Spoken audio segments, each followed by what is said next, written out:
ଯୋଗ ଏକ ଦର୍ଶନ ତତ୍ତ୍ୱ ଅଟେ। ଏହା ପୂର୍ଣ୍ଣ ଜ୍ଞାନ ସ୍ୱାସ୍ଥ୍ୟ ବିଜ୍ଞାନ ଅଟେ। ଯୋଗ ଦ୍ୱାରା ଦିବ୍ୟ ଚେତନା, ଦିବ୍ୟ ଭାବନା, ଦିବ୍ୟ ଦୃଷ୍ଟି ସହିତ ଆତ୍ମଚେତନା ଜାଗ୍ରତ ହୁଏ। ଯୋଗ ପୂର୍ଣ୍ଣ ଚିକିତ୍ସା ପଦ୍ଧତି ଅଟେ। ଏହା ଭୌତିକ ଆଧ୍ୟାତ୍ମିକ ବିଦ୍ୟା ଅଟେ।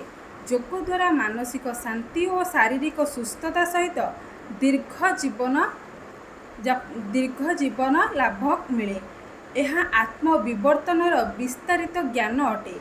ଯୋଗ ଦ୍ୱାରା ବ୍ୟକ୍ତିର ବ୍ୟକ୍ତିତ୍ୱର ବିକାଶରେ ସାହାଯ୍ୟ କରିଥାଏ ତଥା ଏକାଗ୍ରତା, ସାଧନା, ମନ ଓ ଶରୀରକୁ ନିଜ ଆୟତ୍ତରେ ରଖିଥାଏ।